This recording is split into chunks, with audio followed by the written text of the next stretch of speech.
केशोद के भाट सिमरोली गांव से ये खबर सामने आ रही है, जहां पर गौशाला के कार्यकरों की ओर से डिप्टी कलेक्टर को आवेदन पत्र दिया गया है। दरअसल जूनागढ़ के केशोद में गौशाला के कार्यकरों की ओर से कई मांगे साझा की जा रही है।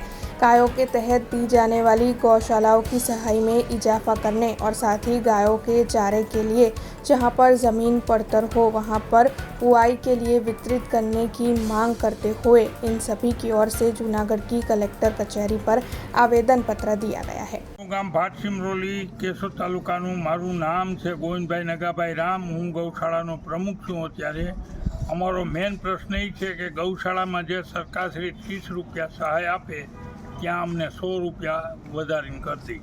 બીજો પ્રશ્ન એ છે કે જ્યાં ત્યાં ગૌશાળાઓ ગામડે ગામડે છે કાયદેસરની ન હોય તો સરકારશ્રીની ધોરણ પ્રમાણે અમને કાયદેસરની ગૌશાળા કરી દે ખાતે, અને જ્યાં ત્યાં જે ગૌચર છે જે ગામમાં એ પડતર પીડા ગૌશાળામાં ફાળવે તો એમાં વાવેતર करे अथवा बीड़ કરીને ગૌશાળામાં संचालन થઈ શકે।